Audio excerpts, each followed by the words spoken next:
Um, pre I had an awesome pre-Mother's Day day um with the awesome Julie and her mom and her aunt. We I need had some this of just in case. people from our crew. We had Ellie and we had Fatima and Joe, and they brought their families, and it was pretty awesome. So, um, Melissa and Tanika, I don't know if you have kids, but happy Mother's Day to the both of yous. Thank you. Yes, I do. Well, happy Mother's Day Thank to you, you. We Thank you. appreciate it. Yes. And I'm Jules. driving from I need picking to up set my up mom Mm. in Birmingham. Oh, Oh, Is she next be to Yep. you? safe. Said it again. I said, be Is she safe. next to you? I will. Thank you. Oh, Is she next to you? Oh, yeah, she's next to me. She is. Yes. Well, happy Mother's Day to you, Mom. They say happy Mother's Day. Did you hear? Say it again. Hey, how you doing? They say happy Mother's We Day. are we are good. We got two awesome guests here. We've got Julie, the host, and of course, we got your daughter with us. So, and now we got Zara as well, who just popped in. So everything is going good and smoothly. I hope you have an awesome Mother's Day weekend, because the weekend is yours. Thank you. I mean, it's raining, but we're claiming it. It is a good day. You know, it's gonna be a good day. Amen. Amen.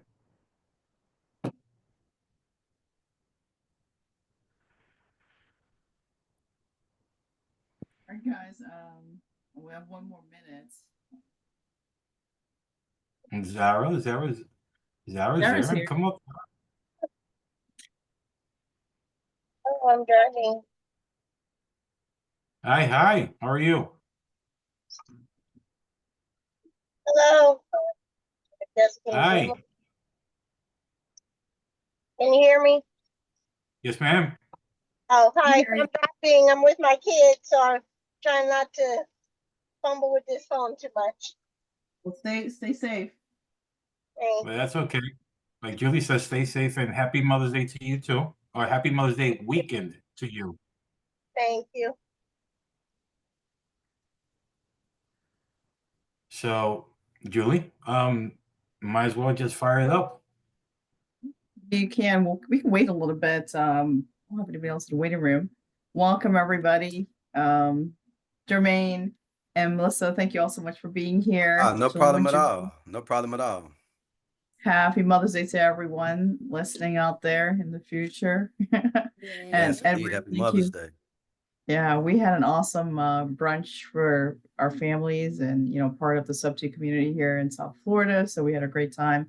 It was a beautiful place right on the beach. And Oh, man, I'm Ooh. jealous. great. I It know, was- right? Yeah, Yes, it was. yeah, it was super, super amazing. So we just had family and, my friend Fatima, she brought her kids and her grandkids, her kids and her grandkids. So it was 8 grandkids. It was just amazing. It was just Oh, Oh, filled. wow. We just had an amazing time. So thank you all for being here, dropping Julz on a Saturday evening. We're so glad. And Absolutely. everybody's house. We got Ivan's iPhone and we got Elizabeth. So Edwin, I'll let you take it away, do some intros, and we will get started for round 2. Yes, indeed. Yes, indeed. Round Two. 2. Well, thank you, Julie, and everybody. Welcome to Dropping Jewels with Was Julie and together, myself, all together this morning, and they're doing the class now. and that too. Welcome, everybody, for round 2 of Sober Living Homes, where Yes. we have two amazing people, two people that has been through thick and thin, and here they stand, building a community for everybody.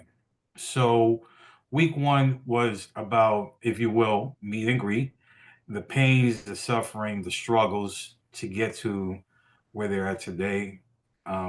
It was all about learning to scale, build, and help the community. today, week two, we're going to talk about how can we build this model, right? How can we put this together? The foundation is already laid. Now we start building it like it was Lego. So we're going to talk about licensing. We're going to talk about systems, staffing. We're going to talk about structure. We're going to have fun doing this because at the end of the day, we're not having fun putting this together. What exactly are we doing, right? That's And right. so, She was yeah, like, I so joined the I'm like, I so got you. I let got you me guys. start. Let me start by introducing the two powerhouse behind this whole entire build. They're putting it here for you guys, for the community, for the ones who are here today. Thank you for being here. For the ones that are watching this today, please subscribe to Dropping with Julz so you can see the videos from day 1, 2, 3, and 4, and along the way. Please help me welcome the deal himself, Jermaine Walker, aka Mr. I Am the Deal, with very good emphasis behind it because he is the man with the deal.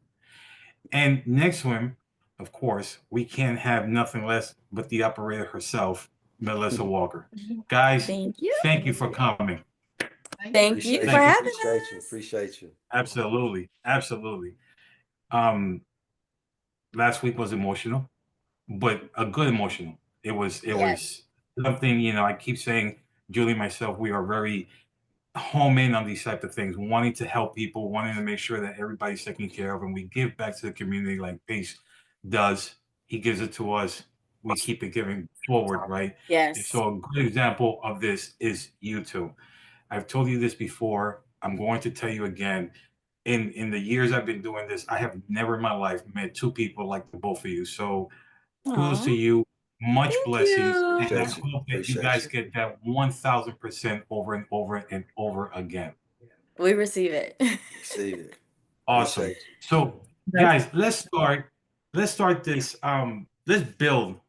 the building thing. Yes. Yeah, when we Yes. talk about the building Let's do thing. this, Ready? guys. Let's go. Let's go. This is cool. Before we get out there, for the people that are here today, guys, I want you to hold your questions back. Write them down. I promise you that when these two amazing people are done giving their presentation, we will open it up to you guys for Q&As. Okay. So Mhm. I just don't want to deviate from what they have to say and how they have it structured, so it can make sense as it comes out to you guys. Okay. So hold up to your Q&As, write them down. We will hit you up the second they're done presenting. Okay. Absolutely. So, guys, let's start with the licensing about this thing. I'm always, everything is a license, right? For Yes. example, a driver license. It's supposed to be a driver license, but if you have a CDL, they have to put everything in there. They got to put your motorcycle endorsement, your doubles, your triples, your tankers, your hazmat, blah, blah, blah, blah, Yeah. blah. Right? Yes. How do you guys do the licensing? How do you do the compliance and protection to structure this that you got going on, this model, this build? How do you guys do this? Yes. Well, you guys, I'm actually happy you asked. But first off, I want to thank you again, you and Julie, for inviting us on the show. Thank you to everybody who's on the show on a Saturday right before Mother's Day weekend. Right. Wow. So I just want to say happy Mother's Day to all the mothers out there so we can pep it up a little Yes. bit. Yes, yes, yes, yes. Yeah, but absolutely. So that's actually probably the second question that we're always getting asked. The first stop is how to get started. The second one would be, do I have to be licensed? So I'm happy and honored to be able to answer this question. So first off, the answer to everybody's question who's been out there thinking about sober living, but you haven't decided to take the step forward yet, is depending on your state. But for most states, you are not required to be licensed, and being certified is optional. However, Interesting. I want to tell you guys this right now. If you, for one, I believe that in anything that you do, you should do it in excellence. So a lot of people, they may choose not to get licensed just because they don't want to do the fees. They don't want to go through the inspections and the certification testing. I mean, not testing, there is no test. The certification application is pretty lengthy. So that usually discourages everyone. But what I tell everybody is if you're going to do sober living, get the certification. You are going to want it because this certification is how you're making sure that your home is operating to the standard of the National Alliance of Recovery Residences. Also, the abbreviation and breakdown for that is NAR. So you want to get that certification, because if you are going to expect to later on get grants for this, or to receive government funding, or even to receive referrals from like not hospitals, but the mental health facilities, if they're run by the government, or if the government is giving them money, you're going to have to be certified for them to give you a referral. So I'm always preaching, get your certification. It's a necessity. You're going to feel so good once you've done it. And just don't be intimidated by the process. So I know something that I did, you guys, and I'm gonna try not to ramble, okay? But something that something that I kind of live by when it comes to taking tests or studying, is, for me, I like to take it step by step. So what Right. I did for our process is I printed out the application in its entirety, and I basically stair stepped it. So I took, on this day, I did this much of it. The next day I completed this much until I was finally done with it. But with certification, the good thing is once you get a certification under your entity, so let's say you're called ABC Sober Living, once you get that Right. certification, you only have to go through that long, crazy, scary application one time. Once you go through that application and you start building up more homes, then all you're doing is requesting them to come out, certify the home by inspecting the home, and then you pay your dues for that. You won't have to go through that process again. So I definitely highly recommend you get certified. Yes, indeed. Yes, indeed. Yes, indeed. So what a lot of people, what you started this, so just to be on the safe side, you started this by Yes, saying you don't have to, but you need to. correct. Right? Yes. And so you guys being in Oklahoma, and I'm just using this because of this is where we at, right? You guys being in Yes. Oklahoma, us Mm-hmm. being in Florida, right? Uh-huh. We don't need to, or we don't have to have it, but it's recommended for us to have it because it helps for us to be able to get these grants in order to help the community. Yes. So now it depends on your state, though. Remember that part too. So, say for instance, like for the state of Florida, you actually are required to be certified. But so you got California, Florida, and Utah and New Jersey. Yeah, New Jersey. Okay. Their rules, their guidelines is a little bit different. So more so you're kind of forced into that, whereas in other states it's optional. That's very interesting. And you can always check to know like what rules yours will follow by going to the NAR, the actual NAR website, and it'll give you like all the affiliates. So basically, you have your NAR, which is, remember, the National Alliance of Recovery Residences, and then Right. under there, under that umbrella, my hand looks retarded. I'm like, but under that umbrella, let me move my hand. Under that umbrella is the state specific affiliates. So Gotcha. for your state, no matter what state you're in, you will go on that website and check to see what your requirements are. They actually have a lot of good resources on there too. And there's a standard printout list that you could print out of the standard requirements so that you can know before you get started, so you could be prepared for what you're going to be required to present.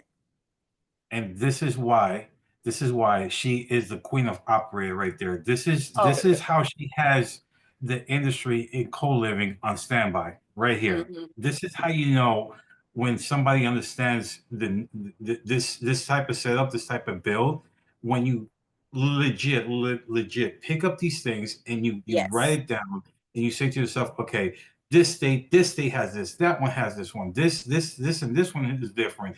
This one over here is works with that one over there. This is yes, why we have them here for you guys. So yes, please understand that you're not dealing with somebody that just started learning this. This is someone, Right. correct, here are correct. couples that have been doing this. I mean, like spot on point. Yeah. Understand for everybody that's watching this. And just so you guys know too, like when we first started out with our first house, it was not certified. Again, I don't know if y'all were on our last call, but we explained how when we first started, we didn't know what we was doing. We didn't have no sense of direction. Right. Wow. We didn't really have that help, but through, doing research and networking and me kind of just, like I told you, I'm a natural researcher. I came across that certification because I was worried like, hey, Is this like Airbnb? You know, is there something that I got to get approved for? Is someone going to come knock on my door and shut me down? So when we started that way, you know, we just didn't know. But after when we found out, I'm telling you, it was worth it after that. Sure was. Yeah. Sure was. And That's something else that, beautiful. sorry. No, no, no, no. Melissa, I'm just saying. Okay. I'm blown away. I mean, you're going at this like Jermaine. She's going at it like she's a Harvard professor. Like this is like Listen. A lot of nights no sleep. I'm trying to tell you, we've been at each other like cats and dogs. We was Tom and Jerry. We was Beavis and Butthead. We was like, I'm telling you, this thing wasn't no walk in the park when we first started. But once we Yeah. cracked the code, we was like, we looked at each other like, this is it. We got Yeah. it. And we just rinsed and repeated it, you know. Absolutely. and Once you do it once. and not you guys aren't just a rinse and repeated, but you Mhm. guys are rinse, giving, repeat. Rinse, Yes. Absolutely. giving, Yes. repeat. I'm not- And let Yes. me specify about what I'm saying. You rinse, Sorry you're about our giving our right dog picking here, up and now you're repeating this section all over again. So it's a Yes. beautiful thing what you guys going on. And so before we go on to the next one, let me ask you this, just because it just hit me right now. This licensing, to protect yourself and stuff like that. When you go Mhm. out, and we're talking about grants at this point, right? Because Yes. there's all types of grants. I don't care if, and here's the thing, I don't care if you like Elon Musk or not. He found billions and billions and billions of wasted money, but the money Yes. is being pulled back, and the grants are still there. And the Mhm. grants are being used for what you needed. Now, you don't have to like the politics, but you have to understand the politics where they fit. You don't Mhm. have to like, I don't care whether you're Republican, a Democrat, or whatever your preferred, religion is. You just got to understand how this is structured around your niche or your Yes. desire, whatever the lane is, right? So I know and I understand that there are grants out there.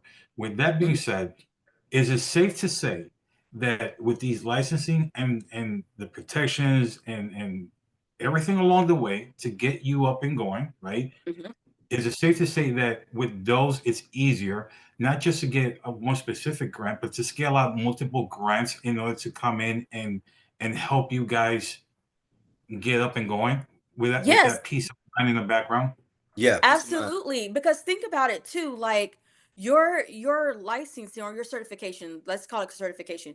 Your Okay, certification is your credibility. Mhm. So right. you're gonna have if you had a family member that a loved one that needed help in recovery, are you more likely to give them to somebody who just opened up a house and called it such and such sober living, or are you more open minded to trust them with your loved one if there's plaques and certifications on the wall where you see that they've excelled at learning about trauma care, or they've learned about what the standard is and they know that someone else is paying attention and looking. When you have homes that are opening up and there's no certification, who's monitoring it? Mhm. No one. Right. But which is why on the news sometimes you see homes get shut down and then they have this big story where people were relapsing in the home and there was no certification. But then when you have someone who is certified, that at any given time the state might show up at your door and be like, knock knock, let me see what's going Yeah. in here today. And let me tell you, the state does talk to your residents. They do. They talk to them every time they come Really? into our homes. Yes, Yes. they do. Every time they come into our homes, like I've made it a point to make sure that if they give warning about coming, that I'm there. And every time when they come, they want to talk to such and such and such and such. And they'll be walking with you as you're walking through your house, showing them that you're following the guidelines, and they'll just stop and start talking to the first person they see. Mhm. And they'll ask questions. How do you like it here? Who's your sponsor? Are you attending your AA meetings? Mhm. So if you're just housing people like co-living, like this is no shade to co-living, but I need everybody to understand this is not co-living. So although it's a shared environment, this is not co-living. So with co-living, and I don't know because I've never done co-living, but in my head, co-living, once you move somebody in, you don't really have to really deal with them as much. Sober living is different. Sober living, you are going to be held accountable for what's going on in your house. Mhm. So that's why. So, and I'm not going to get into, I know you have some questions coming up, so I'm not going to go too far with this, Yeah, yeah, yeah. but I just want people to know that this is the importance of certification so that you have those protections as well. Mhm. You got the And so accolades not to go only with it. Yeah. right, and so not only are the people living there vetted, but you guys need to be vetted by the people coming in and inspecting the premises as well. Exactly. Yes, Exactly. and also, when you say vet, I don't want people to count themselves out, like if they have a background or if they're an addict themselves that is going through sobriety. Because the great thing about sober living is they don't care if you are, if you were an addict and you've only been clean for 2 years. Right. Anybody can open up a sober living home. You're not, you don't have to be, special in any kind of way. You just have to have a heart for the people and a heart to see people, get through it and see them through it and provide those resources for them. Matter of fact, when I think back, I remember when I was working at AT&T. When I was working there, I remember a lady, she had just got out of prison, and she was just like, she would come in there. You know how you get used to your regular clientele. And Yeah. then one day she came in there and she was like, "Yeah, I'm opening up a sober living home." And I was thinking, "You're opening up a sober living home?" And I didn't know about sober living then, but I was just thinking, how does she get to do this? She just got out of prison. But no, you can do it. And it's so beautiful to see, because like when you're certified, you get invited to certain type of meetings. And when you go to these meetings and you see people who have completely changed their life around, and now they're like the pillar of their community and they're doing these wonderful and great things, it's just like, oh my God, like Mm.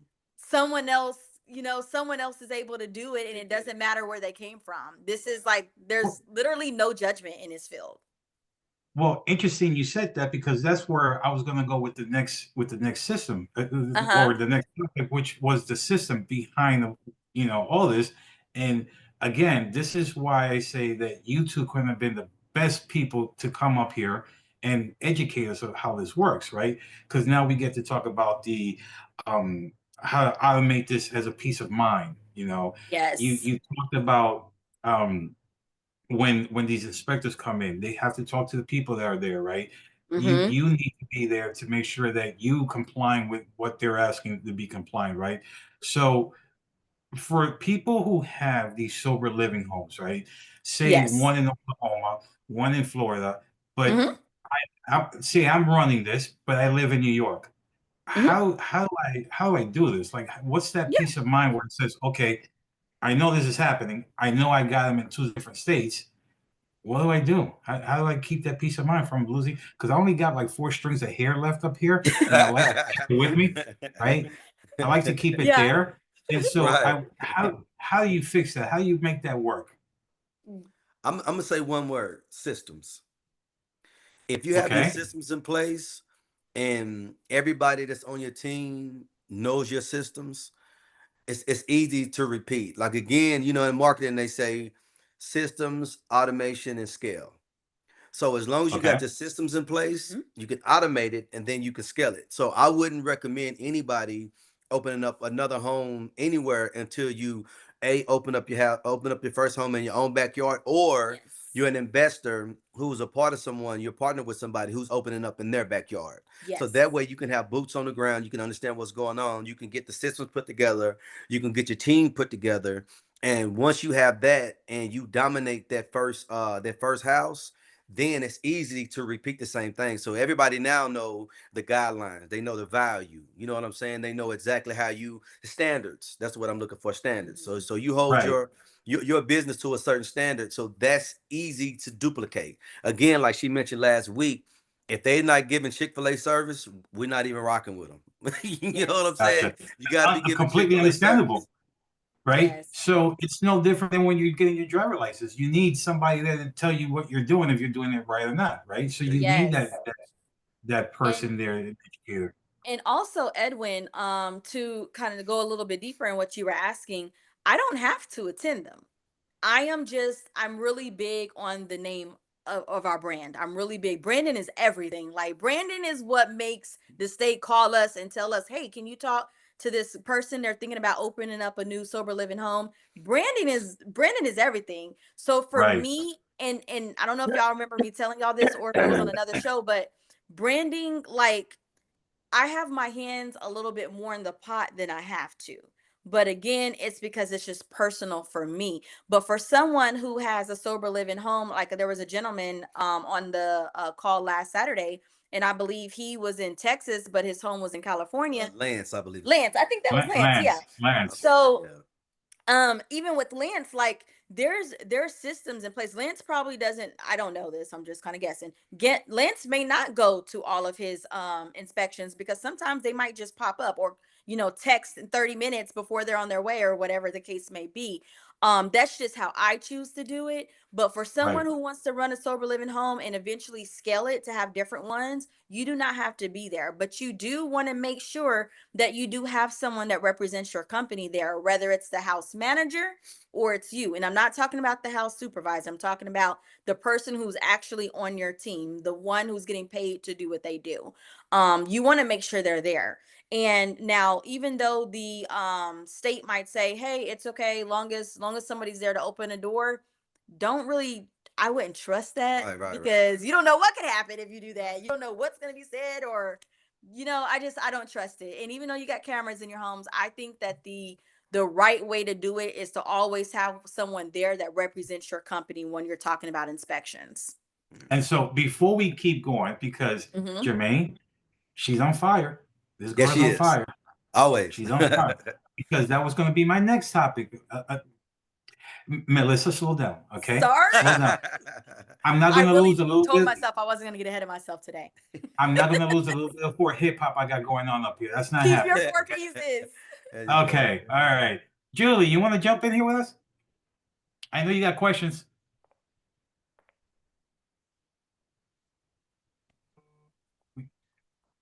No? Can't hear you, Julie.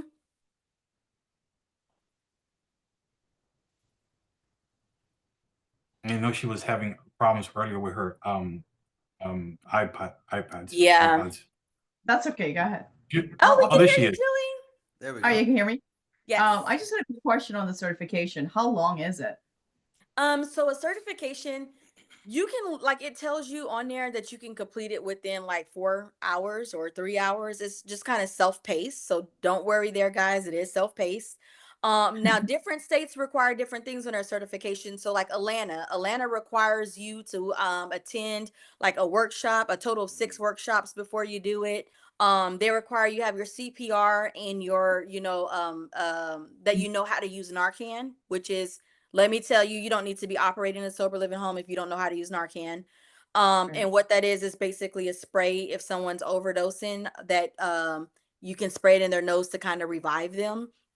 But those are things that you need to, have in place. But so to answer your question, Julie, it depends on the state, because some requirements are a little bit lenient than other states. Can't hear you again. So about how long? I can't hear you, Julie. But I'm guessing that you're wanting to know maybe how long does it take to get certified? So Yes. I'm gonna just run in with that. Okay. Oh, there we go. I That's hear you. fine. Okay. I'm like reading your mind. I know. That's good. That's good. So Scary, but good. Right, scary but good. I really did guess that. I was like, "Oh, wait." So basically with the certification, so once you start the application process and you complete it, it is a first come, first serve type thing. At the longest, it took us 30 days for ours. And that was between Texas and Oklahoma. So it's not very long. Once they get your application and they review it and you're approved, they'll hit you right back and schedule a time to come out and look at your house. You cannot get certified if you do not already have your house up and furnished. It doesn't have to be running, but it does have to be furnished with everything in place. Set up correctly. Yes, Yeah. because they're going to come look at all that. They're going to make sure everything is safe and that everything's good. And it is not like a home inspection when you guys buy a house, how you're like kind of scared, like, oh my God, there's wood rot or the foundation is shaky. That's not what they're looking for. Okay. They're looking for things more so like, do they have beds? Do you have fire extinguishers? Is there a safety plan? Because you do have to have a safety plan for every emergency. Okay. I could go on and on about their requirements, but I won't do 50 it. square feet per person. 50 square feet per person. They will bring out a measuring tool. Yeah, they will. Seriously? Sorry, Julie, I don't know if you're talking. I don't want to be.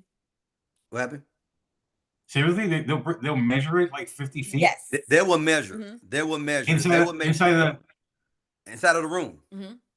Yep. They'll have a digital measure to go from wall to wall to measure to make sure that it's 50 square feet per person. Yes. Yes, they will.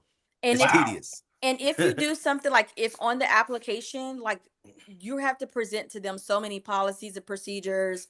What is your policy if, a third party pays? What is your policy for relapse? I mean, it goes on and on. But I want to tell y'all that, say for instance, when you submit your application, if you don't answer a question correctly, or if they need, you to elaborate, they will get in touch with you and say, hey, I don't quite see what we're asking here. Can you elaborate? So they Gotcha. will do that. And also you will have to have like insurance in place. So there's things that they're going to ask for as part of your certification packet that you must have in order to even get, certified. And if they come out and you don't pass inspection, it has to be rescheduled again. So it's really important that you're set up and you're prepared. You've checked, you've crossed your T's, dotted your I's, so that when they come out there, you want to leave knowing that you passed. Right. And so before we go to the next one, how if you fail, what's the timeline between the fail and getting it redone again? How long is that process? Scheduling. And It's is Yeah, I what? don't want to give you the exact time frame, because I'm gonna be honest, I can't even I mean, remember. no, yeah, ballpark. I want to say it was like 60 days, Oh, that's not bad. but Okay. I really cannot remember. I remember when they did our first house, once we got certified, we were missing the lock boxes. So what she Gotcha. told me, she said, just get your lock boxes and take a picture and send it to me, show me that you have it, and then I'll approve you. So I remember we had to do that on our first one. If any of you are wondering what am I talking about by lock boxes, since it is a recovery house and some people are on actual like narcotics by prescription or on other medications by prescription, you're required to make sure that everybody has their medicines locked away. Um, and just a short tidbit, you guys, this is like just a little thing, and I'm gonna get back. We used to pay for all these lock boxes, right? Don't do that. Don't do that. They're expensive. They add up, and people take them. Get lockers instead. Okay, I won't say nothing else. Okay. Okay. And guys, before we go to the next one, it just goes to show you the knowledge behind this. It's those little things, like for example, the lockbox, and on top of that, the people who's willing to work with you. There are just some people in the government sector where, oh, this is just another people trying to make $1 out of 15 cents. I love that song. Don't ask me why. It's just old Right. school, but it's there, right? But when you have them come in here and they look at what you're doing and they see it, not you guys, but they see the inside of you guys and what you guys are providing to the community. Yeah, I tell you what, don't worry. And that's the reason. That's why I was asking you, how long is that spam? Because depending on the spam, depending on what the result of that spam is going to be, it depends on what kind of people you're working with. Yes. The person could have said, or I think you said it was a lady, she could have said easy, yeah, I'll come back in 60 days, which means you're fresh out of luck for 60 days. Yes, Yes. On the indeed. Yes, contrary, indeed. the lady turned around and said, take a picture, send it to me, I'll approve it. Hello. Yes. Yes. Hey. Attitude is everything. You treat these people with Yes. respect, because they'll work in your favor. But if you got a bad attitude, like, what? I didn't pass. Why I didn't pass? Yeah. You come like that, they got the authority to just be like, you know what? I don't know if this is for you. Like, Melissa, let's. I'm glad you said that. I need to make sure that Julie understands that because she makes me work too much, and then she does it with a smile. Jermaine, Julie, I'm on then your she'll side, turn around and Julie. say, I need you to do this, this, and that, and I need you to do it. And then I'm like, Stranger danger. love her to pieces, man. Couldn't do this without her. Somebody has to.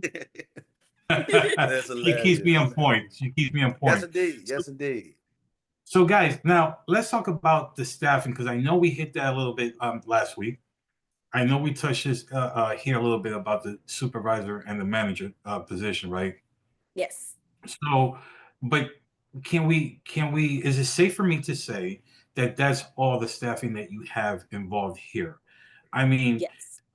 if I have multiple properties in multiple places, how do I keep them all lined up with people just saying, hey, I've got this property here, that property there, that property over there. And the only reason I'm saying this is because think about it this way. The more properties you have, the bigger you have to scale, the more staff you have to get, right? Can we Yes. agree on this?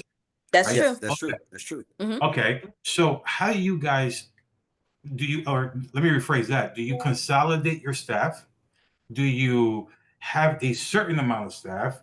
Do you how you structure your staff per se. How do you Okay. recruit with intentions? Okay, so I'm gonna make sure I'm gonna try to answer this question correctly. If I don't, you let me know if I'm off. But so for instance, you guys, for all of our homes, we have one phone number. It's a 1-800 number that, well, we have a local and we have a 1-800 number. But when we're talking Okay. about out of state, that's why you use that 1-800 number. So when someone calls in, they're all reaching the same office, what we call a corporate office. So they're reaching corporate office to answer those questions. So you have that person in place. I didn't mention that last time, I think. But we have that person in place that answers those calls and routes it to the right person, if need be, if it's something that she cannot answer. But as far as in staffing, because of the different houses, it sounds like crazy. It may not sound realistic, but guys, if you are in the same city, let's say you have 3 houses in the same city, there's no need to hire staff for each of those houses. Okay. Now, if you have 6 houses in one city and maybe it's a little bit too much for them, then you might want to consider, having 2 people to do the job. But if let's just say you got 3 in one city, or one, 2, or 3 in one city, all you need is your house manager. Okay. Whoever's going to do your UAs, that can be your house manager. As I've told y'all, we got somebody separate for that. It's just kind of how it happened. Right. If they weren't so good at what they do, I probably wouldn't do it again. I probably would just make my house manager do it. But we have that, and we have our VA. So our VA, which is out of the Philippines. So you guys might know of some different, VA. There's so many VA companies to have. I actually heard that ours is kind of expensive, and I didn't even realize it. I just didn't know. But you get what you pay for too. But yeah, I mean, she's wonderful. But so Yeah. I say that to say that you don't have to go do an Indeed, job search and say, hey, I'm looking for a VA. Like, literally, you can just hire one, train them, and as long as you train them right, they're gonna know what to do. And then also, I mentioned on the last call, our in-house supervisor. Okay.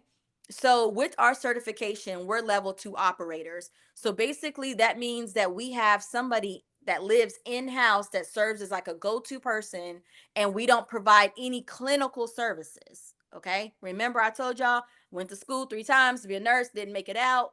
So we don't provide any medical treatments. Okay. If they need it, we connect them to the resource. Hold on, I gotta say this. Uh-huh. She can band-aid the hell out of you though. Yeah. I'm just saying. Oh, go ahead. Sorry, go ahead. I'm just saying. She's excellent at putting band-aids on people. Love it. Love it. Crazy. Love it. Okay. But yes, so you really don't have to do that. Now, once you start picking up other states, just repeat the process. Hire the same team of 3 that I just told you about: your assistant, your manager, who always looking at your house, always popping up, always showing up, your UA person if you need to, your VA. But the in-house supervisor is not on your payroll. Okay. They are not on payroll. You're just offering them a discount. And I know I've heard that, like, in some co-living spaces, some group home spaces, I do want to say group home is different than sober living home. I've been in group home Right. mentorships and all that. They're different. They're ran different. But a lot of people be like, oh, I just let somebody live for free. No, you guys, you don't let them live for free. If they live for free, you're gonna get what you pay for. They're gonna be out and about Yeah. while somebody's destroying your house. Okay. So when Yeah. you do it from the aspect of building leaders and building people, then they're excited to take on that role as house supervisor. There's always going to be that one that tells everything anyway. That's the one that you look at. Yes, indeed. That's the one you want to be a house supervisor. As long as they're, obviously showing leadership capabilities and they're trustworthy and follow policy and procedure. So like with our house supervisors, you get a $50 discount. And if you break the rules, you don't qualify to be a house supervisor. If I have to keep reminding you, to do something, you don't have that quality to do that at this point. So it's kind of something that they want to gain anyway. And they're excited. They're Right. like so happy when you ask them to do Yeah, it. they really are. And, They really are. and so let me ask you guys this, because Mhm. that's interesting, because I know about how this leadership works. I know the role. I know how good it makes you feel as a human being able Yes. to have a certain level or a certain title degree along the way to be able Mhm. to say, okay, yeah, I'm getting a discount, but I've got to make sure I earn that discount, keep the discount, and be able to provide you guys what you guys are providing back to me, right? Yes. How do you Mhm. select who that person is? So use me for example. If I was the one that stayed at your place, right? And how do I qualify to be that guy out of I don't know how many in the Yeah. home? I So, don't know. Pick so a number in your home. right. So say for instance, like the majority of our homes have 8 people in them, Mhm. and that's like our Okay. sweet spot. You know, we do 4, 2, 4, 3, and put 8 people in them. Yes. That's just our Okay. sweet spot. Mhm. But it's funny, the way that you can tell is when you first open the home, run it, you know, with just somebody, you know, the house manager going from house to house, going, and then the person that tells the most, and you'll know that person. Hey, I don't want to say anything, but David is he took some drinks in his room last night. I don't want to say anything, but Matthew slept on the couch last night. Yes. And depending on what he does, if he don't do the same thing that he's telling on, that's your house supervisor. That's your house. That's your house supervisor. That's the house supervisor right there. So don't No just pick way. him right off the bat. Yeah. Just you You know him gotta. if he Yeah. always telling and shit. So that's how you Just pick. let it just come right and drop in your lap. It drops It in your lap. It do. And listen, you guys, a lot of them, especially if you're getting those out of reentry, so that means they're coming out of prison, they don't want to tell. Mm-hmm. They will not It's tell cold. until it's life or death. It's They cold for him. they even if you ask them a question, be like, "Did you see John today?" They were like, "Don't. I'm not in it. Don't ask me nothing." And I'm like, "Oh, well, Yeah, I better yeah. check in on John." They'll start saying shit out the wall like, I ain't Yeah. no ghost. Yeah. Yeah. So, Like that. so they have this thing where they don't want to be a snitch. Yeah. Just like God. cold. It'd be the craziest shit. I'm like, what? I get it. Yeah. I'm from Hey, that world what too. I was does like, I get it. what does Ice Cube say? Snitches get stitches. Get stitches. Yeah. Yeah. They live by that. We know how it goes. We get it. But You That's get awesome. that one who send you a text yes. telling you like, okay, I got him. You're And- hired. I got it. We always tell people right off the bat when they move into the home, like we tell them, look, if there's anything that you ever need to tell us, don't be afraid to tell us. We will never go back and say, John told me you said. We will never do that. We always word it into a way that we're talking to the house as a whole, because you never want to make somebody feel like they're being I can't think of the word. You don't want, you know how like if you Retaliation. like Yeah. they treat you Gotcha. different. They Yeah, say yeah, they're yeah. not mad, but then they start like Start being shunning you, rude give to you the you, cold not shoulder. talking to you. Yeah, Yeah, we don't want that atmosphere in the awesome. house. So Yeah. that's awesome. That's beautiful. I like to hear that, man. You guys got a very you guys have this thing that you guys know how to work very well. Your gear, it's like gears. You guys Yes. grow very well with each other, and I like that. oh, thank you. Appreciate you. Before I go to the next one, and then we're after this one, we're going to open up for Q&As. I need to Yeah. ask, how did you two meet? Just curious. Listen. That's so funny. Go ahead. Want to start, Boo? Let me see if he remembers. Okay.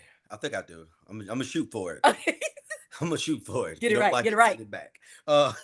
So we're both real big in the what you call it, thespian world. Arts. The Arts. arts. Just Let's say say arts.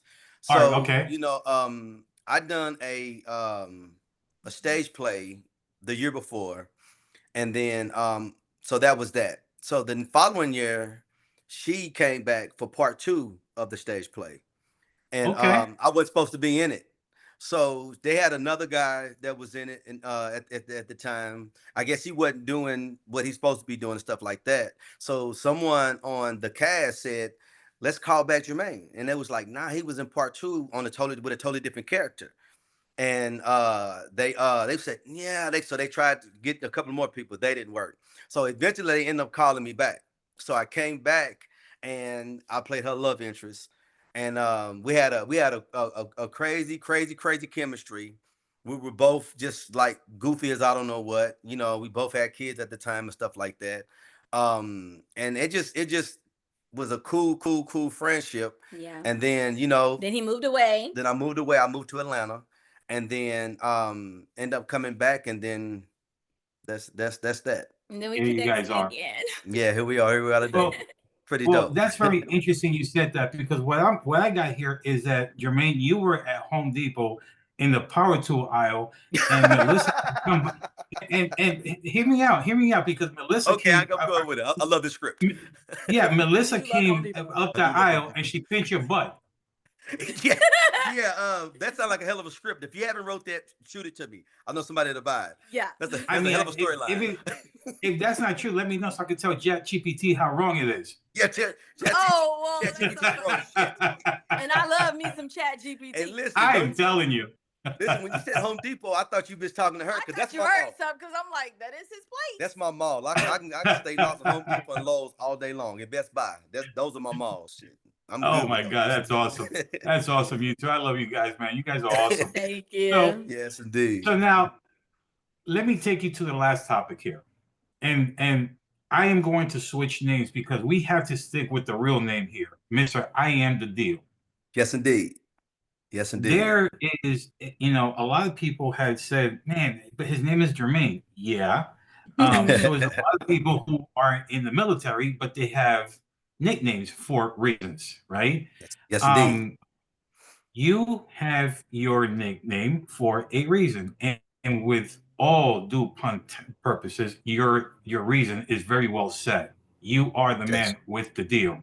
So Appreciate you. what I'm going to ask you now is how this question, and it goes from this week into next week because you're going to take me out of, you're going to end this week and you're going to start next week because this is basically how this is structured from where we first started the first week.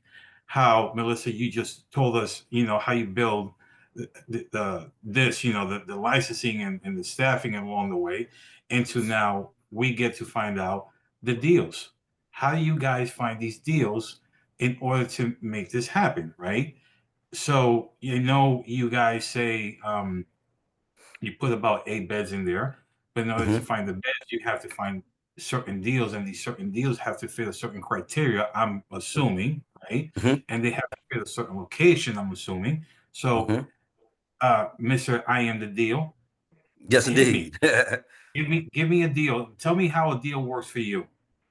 Okay, so like we have our buy box, and if you're in real estate Okay. and you're a real estate investor, you know what a buy box is. A buy box is something pretty much saying, don't send me anything but this. This is what I prefer. So what we prefer is 4.2, 4.3s, preferably 2,000 square feet. Some may be a little less, and they have to be near public transportation. Um, so we line it out like that. So that's pretty much how we underwrite our deals: location, location, location, location, location. Right. And again, like we say, we like to be in B class neighborhoods. Some C plus, but not so much.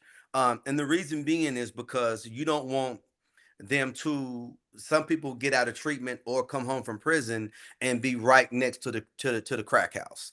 You don't want that. Right. Right. So again, So, so that's how we right. Mhm. Jermaine, hang on a second, because what's happening is you two. The thing about the both of you is that you guys are so passionate about what you're doing that if I don't stop you now, you're going to ruin week 4, and I Oh, don't my want bad. that. Yeah.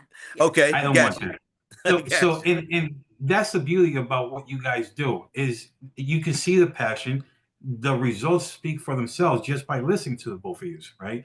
And so, what I like to know Mhm. to put it out there because what you're saying is going to come back on week 4. That I promise you. But what I want to know is how do you know if it's a deal?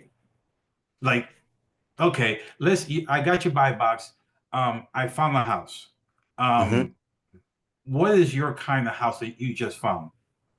Okay, the kind of house that I found, um, it's in a like I say, a B class neighborhood, and Okay, depending on what the PITI is, and I know with my buy box, we got 8 beds in there. We charge $650 per bed, and sometimes 7 to 750 for the master.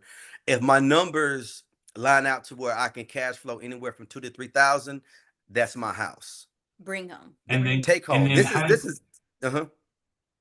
and then you guys go in there. You redesign the interior to fit what you want to fit in there, right? Yeah, right, right. That's the beauty of it, though. So the reason why I like this niche, if you will, because you don't have to buy a house and get the splitting up rooms and splitting up the living room. You don't have to do that.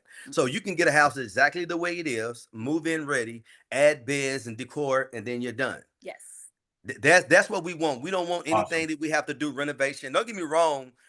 I'm a handyman, so if I find something that we got something rolling and I can get my hands dirty and stuff like that, I'll do it. But preferably, we get houses that's already move-in ready. You don't have to do anything extravagant, but put furniture and decor up in there, and put your, your Narcan boxes up, your exits, Prep and it for inspection. just prep it for inspection. So the Right. least amount of work possible, Yes. and if we can cash flow anywhere from 2,000 to 3,000, that's our house. That would be the deal. That would be the deal. That's why I say underwriting it's imperative that you underwrite it the best way possible, fitting your buy box. So that's why I say when I'm the deal, like I can literally structure a deal out of thin air. That's why they call me Mr. I'm the deal. Pun intended. And that's exactly it. With the name very well said. Sober living. Hold on, I'm telling him to say something that he didn't say. Sober living. You guys don't see this. No, I wanted him to talk about how sometimes the deals are seller finance, sometimes Oh, it's sub two. There you go. Well. Oh, See, I didn't want to. That- I'm paying attention. my bad. We here, Edwin. We here. We here. Right here. Play right there. Play right there. Fist bump, There you go. Right fist there. bump, right there. So the seller financing part, I was going to get into that into week 3. Oh, okay. But I'm quiet. But that's Y'all fine. seen That's that. fine. Let's do this. Give me, like we did last week. Give me Mhm. a simple answer, right? Something simple to get that suspense going, because I know a lot of people want to know how you get the houses, where you find it, how you buy these homes, what do you do construct. This is all coming next week. For the people in this room, this is coming into week 3. Please understand that I structured this in a way where you guys get the best value from both the Walkers, that it Correct. can help you do what you're going to do. And on week 4, they're going to bring you a jewel. They're going to bring you a jewel for you guys to just, well, that's suspense number 2. We'll leave it at that. Right. Yes, indeed. But I am the deal. I need you to do me a favor. Give me something simple, since Mhm. Melissa just brought it up, and say, how do you close a home? I just gave you a deal. You like the house, you like the home. This is what you want. How do you close it? Something simple. Something simple. So it's something simple as, again, if it fits my buy box, I figure out what the entry fee is on it. If it's not an entry fee, let's say I found the deal myself. Let's say if it is seller finance, it is subject to. We come up with the numbers. If I have it, good. If I don't, I can find PMLs or I can find PMPs, and then I let them know, hey, listen, I got a deal. This escrow is already opened up. I need such and such to close this deal. I get together with a PML. They loan it to me, whether it's a transactional deal or whether it's a 3 to 6 month deal. As long as they can see that it's cash flow to where they can get their return on their investment back, and they can get their investment back, I can get someone to fund that deal for me. Very good. Very good. This second round has been a very interesting week. The first one, like I said, we started with backgrounds. We've got really heavy into where the both of you came from. We got very heavy into the structure of things. Week 2, we've got into the licensing. We've got into the staffing, the structure. We threw a little jewel in there for week 3, so that everybody can understand that this here that the Walkers are building for the community is for you to understand what it takes to get a turnkey investment into the community, helping the community, regain their momentum and pick up speed and get back into the game of things. So for the people who are here today, thank you for coming. For the people who were here last week, thank you for being here. For the people who are listening to this video, please go back to Dropping with Julz and look at the podcast. These 2 powerhouses have a lot of education to drop. They still are going to drop 2 more. And like I said, on week 4, we've got a couple of jewels for you guys that they are going to bring to you guys. So I need you guys to come back for week 3 so that you can understand what Mr. I Am the Deal does, how he does it, how he structured it. We're going to bring the powerhouse of his wife, the operator herself, Melissa Walker, so she can keep on going and telling you guys how exactly she does it educationally with purpose and with strength to put everything together so that you guys don't kind of hesitate or run into a brick wall and not know how to get out of it. And again, I can't stress this hard enough when I say that week 4, again, week 4, these two powerhouses are going to drop some jewels for you guys to run with. So, guys, I can't tell you how grateful I am. Again, I mean, I know I tell you, but please don't hate me for it because I'm gonna keep telling you. Hey, I love it. I love it. I love it, man. What you guys are doing are I mean, it needs to be put out there. People need to listen to it. And guys, continue, man. Blessings are coming your way for sure. I mean, it's already here, but continue to, get them. And Absolutely. receive it. Appreciate that, Yeah. man. That means a lot come from y'all, for real, for real. I almost said amen. Amen. Amen. For Amen. real. I receive that. Yes, Yes, indeed. ma'am. Yes, indeed. Yes, Yeah. indeed. Julie? And Right. Yeah, No, I yeah, said there that, you Jermaine. go. so there we go. So thank you guys so much. I mean, we want to switch into Q&A right now. So can you hear me? No, I It keep keeps cutting off. going It's really going real low. low. I know. I don't know what's going on. All right, we'll There go you to go. Q&A. So I see Norma has some questions in the chat. So Norma, if you want to just get off mute. Is she there? Yep. There Yep. she is. Hi, All everyone. right. Thank you so much. Hey, Thank Norma. you so much for I do coming for back real. to us again on week 2 and educating us. My first question is around nonprofit. Would sober living be classed as a nonprofit? It's totally up to you how you prefer to set up your entity. If you have the choice to just do it as an LLC, not for profit or for profit. The biggest difference between the two is the tax breaks that you would get if you're a nonprofit. And if you're going to be basically asking for donations, then you want to be nonprofit. But which is really weird because in the sober living space, people still want to donate to you just for the cause. Like, when they find out you have a sober living home, they're always going to be like, hey, we have this, do you want it? So it doesn't mean that just because you set it up as an LLC that you're not going to get donations, because LLCs can get donations, grants. But when you're asking for donations or you're reaching out to other organizations or entities, businesses, then it's beneficial if you're a nonprofit because then you can give them, the ability to write it off on their taxes. Sorry, guys. Take your drink, please. Choke yourself. There we go. Okay. I'm back. Okay, So thank yeah, you. it's your choice. Now, And, one more thing. yeah. If you do it as a nonprofit, so you guys might hear us, especially in week 4, kind of talk about building for recovery, which is actually our nonprofit that we just started. So there is a purpose for nonprofits. And then that purpose, like you can say, for instance, if you're opening up a house and you're a nonprofit and you have that tax exemption because you're 501c3, now you can use that exemption to go purchase the stuff for your house. Yes, ma'am. So there is definitely benefits to being a nonprofit, but it's all about preference. Do you want to actually own it or do you want the community to own it? Because that's another thing. When you're a nonprofit, you don't technically own the company. It's actually ran by a board. So you just got to ask yourself which model fits perfect for you.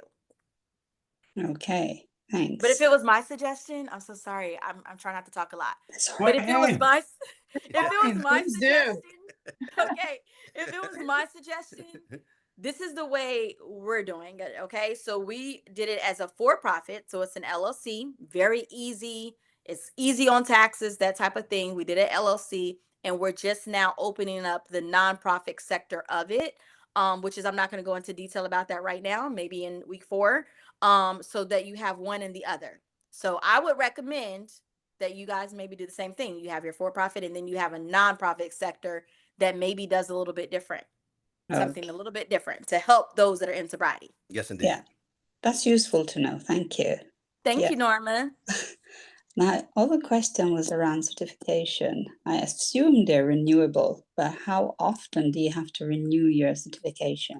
Good question, girl. Good question. Every year. Every year. Okay.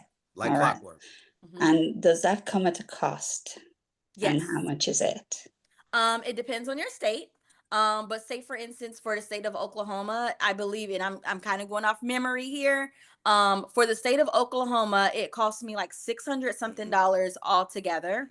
So you have your application fee, your inspection fee, and then your per bed fee. So once they approve you, like let's say if you got 10 beds, I don't do bath. You guys know I don't like it. But if I have 10 beds in the state of Oklahoma, a bed is $10. So each bed you have to pay that price on top of. So then when you go through your recertification the next year, all you're doing is paying for the inspection and then your beds. Yep. Okay. Right. But Oh. believe me, you don't even think about the costs, It's okay? worth it. Because it's so worth it. Worth it. You're not going to see it no other way. Okay. Mhm. Are tenants screened, and who screens them? Yes. So let's not say tenants. We're going to cross that word out. The clients. They are clients. Clients. They are Okay. Yeah. they are in your program. The biggest difference is tenants have tenant rights, which means you have to file an eviction to get them out. When we're talking sober living, they're clients in your program, and if they don't follow the rules, they will be discharged from your program. So that's that. And I'm not trying to get on you. I kind of like saying that at one point because I like to know that I don't have to do an eviction. So Right. yeah, and screening, yes. So our admin assistant does the screening. So everybody who comes in, okay, so first they do their application. Once we get their application, we run it through our system to see, hey, is this somebody that we're interested in, that we think that they'll be a good fit for our program? And if so, we invite them to do an intake screening. Our intake screening, guys, we used to do it in person. We used to invite people out, but here's a little another nugget for you. Do not do that. Okay. Your home is sacred. So if you invite somebody into your home and you're doing an intake and you don't want them, they already know where the house is. They can already cause an uproar if they need to. So do not do that. So what we've implemented, I don't know what other sober homes do on this part, but the way we run ours is we do our intake over the phone. You do have the choice to do video if you want. We don't do video because I like to be as zero barrier as possible, which means I don't want them to be prejudged, because the truth is people do judge people. Like Right. they say they don't, but then when they see you, they're like, oh, I don't know. So because I don't want them to be faced with judgment, we don't see them when we do it.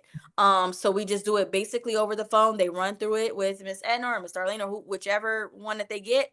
They run through that with them, and then from there, they send it over to me still because I still want to just double review. And I double review, and then I'd be like, okay, yay or nay. Or usually sometimes I'll let them make the decision, but if it's one that they're not sure on, they gotta run it by me. Okay. Right. And my last question, so I'm not hogging the screen. Oh I'm no, hogging I your like time. you. I like when people talk to us. Yes, indeed. What's the ratio of resident to bathroom and bedroom? Per the guideline, it's 6 per bathroom. It's what, 6? 6 per bathroom. But Miss Okay. Norma, the way that we run ours, and I promise you, if you go Google and search and call some sober living homes in your area, you will find some that are 4-bedroom with 17 people in there. Yes, it does happen. Yes, they only need 50 square feet per person in a room. So there might be people who have bunk beds in one regular room. They got, 2 bunk beds, 2 sets of bunk beds, totaling 4 people. They could do it.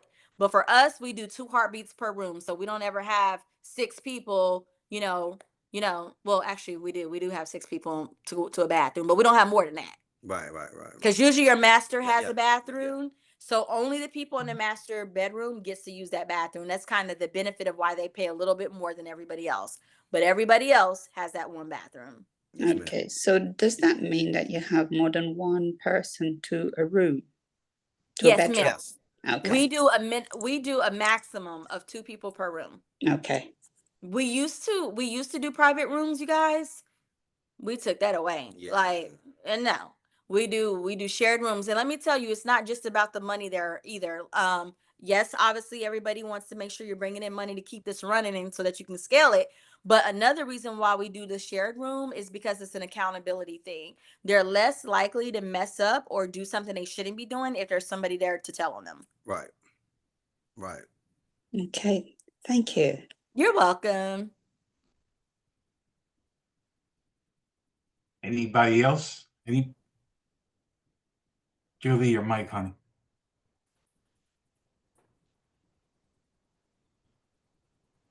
We can't hear you, Julie. I'm done, Mom. Get out, get out, get out. We'll wait till she comes back. We can't hear her. Okay. So I gotta tell you, this is why we have a very cool crowd, like Miss Yes. Norma. Norma just took you into week 3, which Yes, she was did. screen the right residents, and she didn't really touch on it like I was hoping she did, or you guys didn't touch on it like I was hoping she did, which is why I kind of let it flow. We will, because obviously you said something about how their share rooms, and obviously we get to talk about um, how does that work? What kind of people you bring in? Who qualifies? What type of personnel or clients qualify to be in these type of programs, right? So, and then with Miss I Am the Deal, this end of that segment right there is going to take us into week 3 about how you find these. Well, obviously we know how you find the deals, but when you get the deals, the seller financing, the financing alone, period, Right. construction part of it, how you put this together where you make it work so that the operator can come in and fill these beds together. So for week 3, we're gonna touch on we're gonna screen the right residents for these homes, or should we say the right clients for this program. There you go. We're gonna build the referrals for the pipeline for this program. We're gonna market with purpose for this program, and Yes. last but not least, we're going to create the culture inside this program, how this program is livable, and the benefits that these people get from being part of the program that you guys are providing to the community. So I don't know if Julie can say something here. I know she's having a little bit of technical issues back there. Sorry, guys. I can. Can you hear me? Yeah. Oh, there Yeah. you go. There you go. We can hear you. I don't know what's going on. Okay, so we have a couple more quick questions. Lori, you had it in the chat if you want to unmute and go, and then Eddie, you can go after. Okay, Bella, thank go. you. Thank you so much for the great presentation, and thank you, Julie. I just was wondering regarding the bedrooms, if it's 10 by 10, then that's 100 square feet. What do you put in bunk beds? Do you put in a dresser? That kind of thing. And then the next question would be, do they have locks on their doors or not? And then are you going to talk next week or in the future about how you finance it? Like, is it a DSCR loan that you refinance, or you just do right away? Like, if you don't have a PML, who do you get your end loan with? The LTV of it, that kind of thing. If that's a future discussion, I was just curious. That third one's going to be for next week, Miss Lori. Right. Yeah. That's what I was just getting ready to say. I can answer the first question, but the second question is going to be like that's going to be like a third week thing. But let's say you got a 10 by 10, you can do 2 twin beds and you can do 2 nightstands. And a dresser. And a dresser. So that's typically what you want to do. So the way that we set up ours is we do the twin beds, we do a nightstand, preferably the nightstands that got the plug in into the back of the nightstands For their phones. For their phones, and then they can and they can have a lamp right there. The reason why you want to get the one preferably, but it's everybody got their own preference. Preferably get the one nightstands that got the plugs on them, because they can plug up their charger so they can never say their phone is dead. Okay, and do they share a nightstand then? No, they got their own nightstands. So I'm just trying to envision it, because I have a pad split with 10 by 10 room, and you got to play then. So I'm thinking, okay, how do I fit the second nightstand? I'm trying to visualize it to fit it all in with a dresser. So Miss Lori. Yes. Miss Lori. Yes, indeed. So You don't have, listen, our way is just what worked for us, okay? Right. If you want to go in and you want to say, okay, I'm going to do 2 twin beds with 1 nightstand in the middle, but because there's different sizes of nightstands. So you might have a nightstand where there's, 2 lamps. I prefer 2 because I like each of them to have a lamp, okay? Right. But let's say you do 1. You can do 1. You're not going to be counted off for it. But you do want to make sure that you still have, just like if you were to walk in your bedroom right now or anybody else's bedroom, you're going to see a bed, usually a dresser, and sometimes nightstands, So that's how you're going to set up their room. It needs to look like an actual house. It is not supposed to look like a facility. It is not supposed to look like a motel either. It's supposed to Right. look, it has to have a common area. You're required to have a common area. So I know if you're doing co-living, I don't know if you've converted your living rooms, but you will have to have your living room back. Right. So Mhm. they have a closet that they can Mhm. put stuff in too. Yes. I didn't hear last week's, but is the term that they stay a minimum amount of time? No. Nope. No limit. It's up to you. It's up to you. You may say some sober living homes, you guys, like I advise you to call your local sober living homes and just ask questions. You can even act like you're, looking for one, okay? Or a case manager, something like that. Or a case manager, whatever. You could pretend, but call them. Some sober living homes, they have a minimum and some don't. So like with our program, we don't give them a time frame where they got to be out because why? Everybody's moving at a different pace. Everybody situation is unique. Somebody may not even have a family. This might be their final place. Like I can't tell you how many people we get and we already know this is it for them. This is their place. I'm gonna pull up one picture and show y'all. I'm gonna keep talking, but I'm gonna pull this picture up because I want to show y'all a guy that we just celebrated.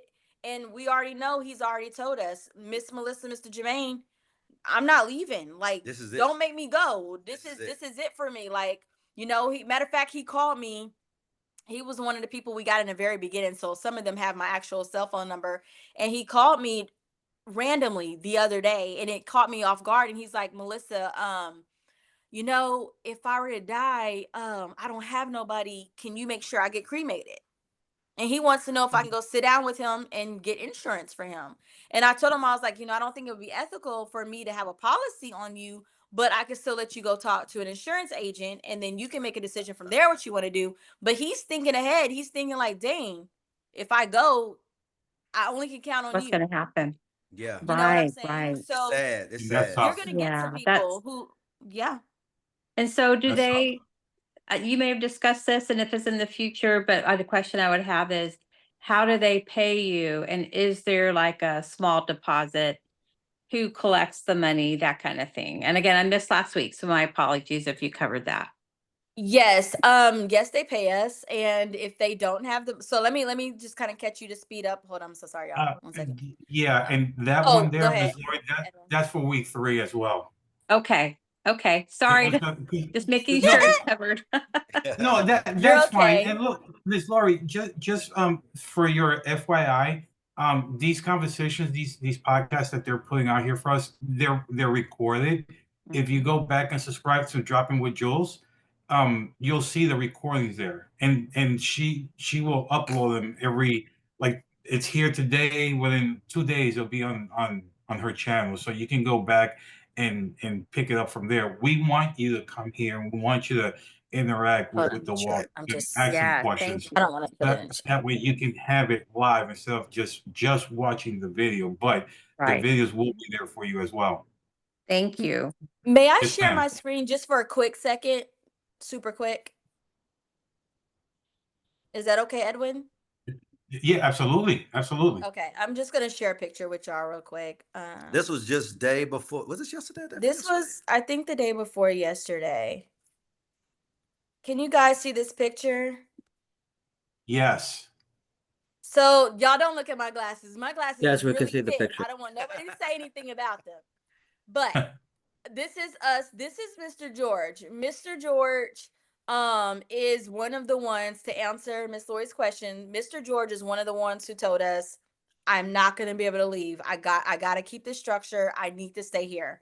Like, so we know Mr. George is going to be there until, until he doesn't want to be anymore. But we assume to have Mr. George for a very long period of time. We celebrated his 60th birthday a couple of days ago. That's what we took Yes. that picture at one of the houses. We celebrated his Nice. birthday. And he was so emotional. Yes, Like, he he was. was like, he hasn't celebrated. He can't even remember the last time he's ever celebrated a birthday.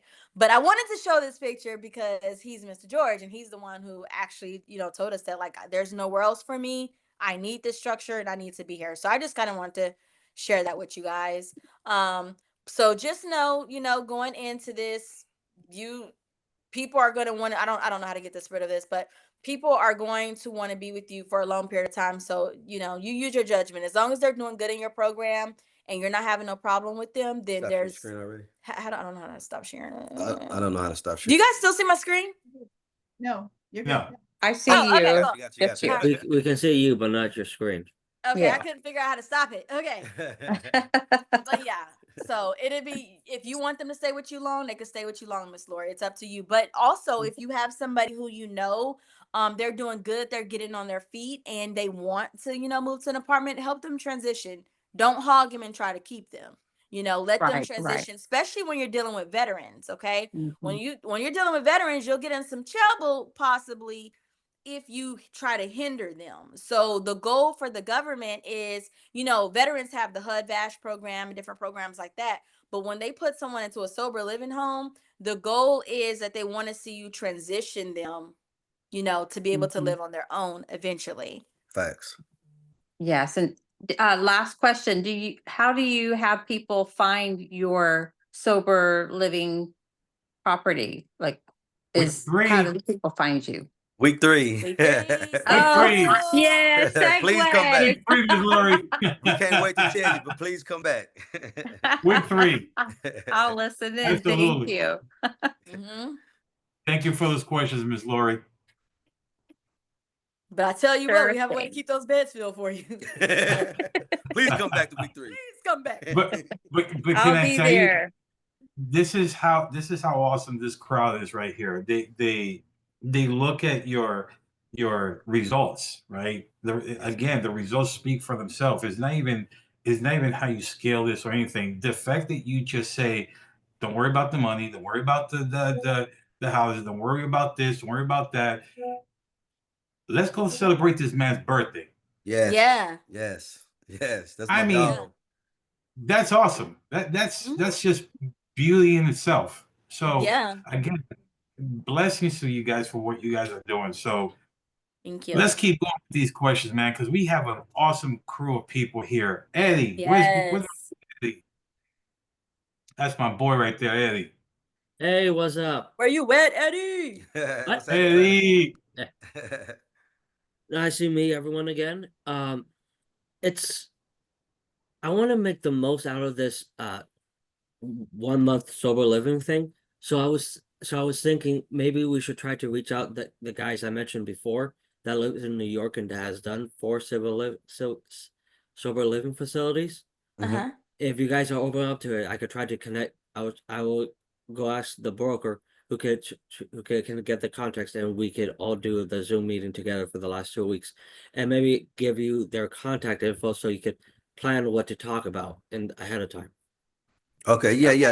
Talk that over with Miss Julie and Edwin. Miss Julie and Edwin, just reach out to them, and we can definitely put it together, because that's the goal, is to really make sure that we're helping somebody open it up in their backyard, because we can't get them all. So, that's the goal. We want to help other people do the same thing. Yeah. So Eddie, just whenever you get it together, buddy, you know how we roll. Just get it.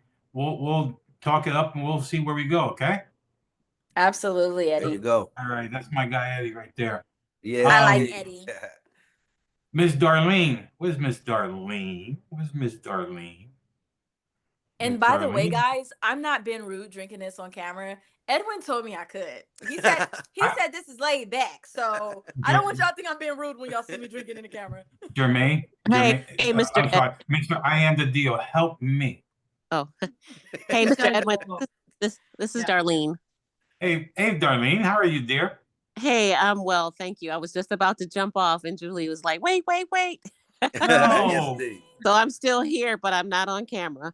Okay. Oh, it's all good. In any event, Lori had actually asked a couple of my questions that I was going to ask, which was how do you vet your I was going to say tenant, but thanks for correcting us that they are referred to as clients. Clients, yes, I ma'am. like that because that really you know, lets them know that they are people and Yes, indeed. they are respected and highly regarded.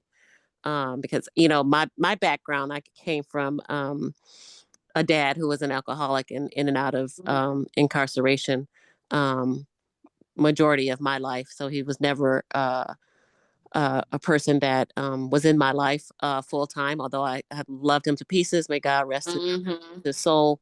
But so I'm really passionate about this sober living. My other question was, as far as like when you find a house, are you restricted on where your house is located? Meaning, are you okay in a normal neighborhood, or does it have to be in a commercially zoned area? That kind of thing. And I apologize, like Lori, if you answered these questions last week, which I was not a part of. So if you could let me know that, that would be great. Okay. Sure. So I'm thinking this is a week 3 question. No, we answered that The already. first one is It a was the week 3 first one. question. The first one is a Ms. week 3 Darlene. question, but the second one, I'm gonna say this right here. Preferably you want to be in a B class neighborhood. You might have to explain That's what what that I put to is. elaborate what a B class Yes, neighborhood explain is. that, please. Okay, so a B class neighborhood is something that we kind of came up with. A B class neighborhood is something like for like your middle class. Uh-huh. C class is like the lower class, and different little things like that. And A Low is income. low income areas, if you will. Mm-hmm. And the A is, you already know the upper echelons, if you will. The reason why I say you want to use a B class neighborhood because you don't want to put them in the environment that they're running from. And Right. because again, if they're fighting addiction, and like with my pops, he purposely picked his apartments in Arkansas because the Mm-hmm. liquor store is in walking distance. You know what Mm-hmm. I'm saying? Because Yeah. trust me, I'm right there with you. My pops is the same way, and so you want to make sure that you kind of keeping that in mind, that you're not near liquor stores, and that's kind of hard. Don't get me wrong; it's Mm-hmm. kind of hard to do that. But you Right. definitely don't want them in the neighborhood to where they in walking distance to go get some drugs. Yeah. So you want to surround them around in the area to where they want to be in. Like we got our clients, all of our houses is in a B class neighborhood. So when they Mm-hmm. come, they be wild. They be looking Yeah. around, and our house is set up not to look like a facility. It looks like a home. Home. Yeah. So Nice. no pictures, no 12 steps of recovery, none of that hanging up on the wall, no hey, Mm-hmm. congratulations, you don't do drugs no more, no smoke, none of we don't have none of that. You know what I'm saying? We don't want to remind you of your past. Yeah. Right. We want to empower you and kind of give you a quick glimpse of where you could go. Yeah. So when Amen. you walk in the neighborhoods, they walk outside, birds chirping and no Mm-hmm. ambulance. Trust me, I'm from the hood, so I get it 100%. Right. So you know Right. what I'm saying? So you Uh-huh. don't hear none of that. You know what I'm saying? So Yeah. so Yeah. if possible, you want to have them in a B class. B class is middle class, if Okay. possible. But again, not everybody can, you know what I'm saying, be Yeah. in B class. So if you can do a C plus, and I mean, you know what a C plus look like in your city. You know what Yeah. I'm saying? So typically that's where you want to be at, C plus B, if Right. possible. Right. Okay. And I particularly like the title sober living because, where I'm from, or maybe it's just what I heard a lot was like, oh, he's in a halfway house, or, she's in Yeah. Trust me, I know. a house. Yeah. And that just has a negative connotation to it. Mm. So it doesn't do anything to help, them adjust from what they knew. Right, When they add that, oh, I'm living at, this halfway house. It, right, Yes. right, it right. sounds bad, and they're already in a, particular state of being. So if Yeah, they don't have to hear that, I think that helps a yes, You lot. ma'am. will also hear even through the NAR alliance, you will hear the word addict a lot. The word addict makes me uncomfortable. Like Yes. I Mm-hmm. don't like to hear them be called addicts when they're around me. Like I try to refrain from that word. Every now and then I'll use it when I'm trying to explain something, but when I'm talking to the people in the house, we don't use that word. You don't use Like, that word at all. and I know the 12 Yeah. steps, and I know the AA meetings and stuff. You know, they say I am an addict, but I just it makes me Yeah, cringe. 'cause it's categorizing Mhm. Yes, people yes, who are yes, yes. already, have been beaten up by, Yeah. society. Yes, ma'am. And Yes, so ma'am. if we can take that stigma, away from them in multiple ways, then that helps. Yes, ma'am. Absolutely. Yes, ma'am. Yes, ma'am. Hey, I mean, stay. Make sure you stay for the rest of this segment, because I mean, I love hearing this. I love I'm hearing gonna this. try. My mom is actually a therapist, Oh, and okay. she's actually a lot of her clients. Well, in the past, and actually, my brother has had this type of um, facility in Michigan. But my mom is a therapist, and she counsels. She used to counsel veterans and alcoholics, couples, children, Awesome. Yeah, my mom is too. So that's That's marriage dope. marriage counselor. Yeah, and she does it from a biblical perspective. Mhm. Now, so all of her clients now are they could be anybody, men, Right. women, children, couples, whatever, alcoholics, recovering people from various abuses and atrocities. So she's amazing because my mom is 81 now and she's still working. Oh wow, that's Okay, amazing. But mom. yet, That's by dope. the grace of God, it's this God that's like carrying her and giving her that purpose Yes, indeed. for Absolutely. being here. So I'm excited to be here on this call tonight. I almost missed it. I got on at 7:10. I was like, oh my God, I got to get on this call. Yeah. Yes, Well, indeed. And make I'm sure you rewatch I was Episode gonna one. say season 1, but make sure you watch season one, episode 1. Netflixers. We're Yeah. Netflixers. We watch a lot of The Netflix. Real Housewives of Silver Lake. There you go. love it, love it. I love that title. Yeah, I Miss will. Darlene, it's good to have you here with us. I mean, season 1, if you will, right? Episode Season 1. one. It was really good. I mean, you can go back and kind of look at their history, where they came from, how they made it to where, even building the foundation, Mhm. where it all started from, kind of same, or not same, if you will, but kind of the same idea of your background, my background as well. So Yeah. it was pretty intense, but very rewarding, to say the least. Yeah, So absolutely. I don't want to overtalk anybody, but I just wanted to share something also real quick that my brother and my big sister and I are doing kind of as a result of what we experienced in our childhood, is that we have formed a nonprofit in Michigan, and it's called Rhema House. We just got our 501c3 Hey. nice, Yeah, to very nice, Michigan. yeah. very Yeah, nice. it's a Yes. house for women and children, and mainly women coming out of incarceration that have small children. So we want to give them a place to live and a place to grow, a place to learn and develop into becoming, wonderful citizens of, this world, and our I community. love it. So Absolutely. we're And excited there's not about. enough women and children places. There's It's not. not. We Yeah. get calls about that all the time. Like, we don't take children or families, but Uh, there's such a huge need for the ones that will. That's a Absolutely. That, demographic. and for Yeah. veterans, Yeah. homes that will take pets. Oh, right. Big need for that. Big Yeah. need for that. Because Yeah. they are service animals, right? Yes. Well, not Hmm. even the service animals. It's just like with the, veterans, a lot of them, Emotional especially if they're emotional support support. Yeah. dogs, especially if Hmm. they've been homeless, they have this family member, their pet. Yeah. Yeah. And like, although ours don't we don't do pets, but we hear about it all the time. Hmm. So there's very few that actually take people with pets, and it's just because it's hard, because everybody's from different background. One person might have allergies, this person has this. Right. So Right. we just stay away from it, but it's definitely a need. And Yeah. and and I'm gonna throw this in there real quick. One of our houses is named after her uncle, Mhm. which died homeless. He was a veteran. He Really. he died. Yeah, he died homeless because he couldn't find anywhere to take him and Oh. his pet. Mhm. Uh-huh. So he stayed Oh my homeless because of his goodness. pet. That's Yes, a when true he story. finally found a place, he didn't even get to stay long before he passed. Right. So, yeah, Oh, like, wow. there's people who need it. We have a Yeah. house named after him. Oh, that's wonderful. Yes. Yes. That is Nice, great. wonderful. Well, you guys are awesome, and we are the hands and feet and That's Jesus, right. Yes, hands and indeed. feet Yes, of him. Very indeed. good. Amen. Yeah, we need to Very well represent said. him as much as we can while we have, our limited time on earth. That's Yes, right. indeed. Yes, Very indeed. I well said. appreciate you, young goddess. Get out, mama. Sorry, our Yeah. dog is like jumping in the picture.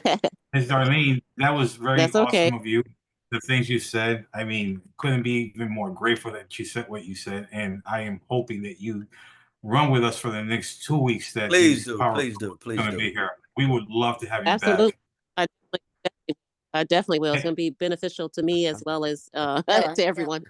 Well, just I keep saying I've said this throughout the whole entire this episode here that on week 4 they're going to have some jewels dropping here, and ironically that you said what you said, what they have to give you will fit what you and your family are doing up in Michigan. So you need to come and see with how Miss I am the deal structures um, week 3 and how our operator fills it in so that week 4 can make sense to you.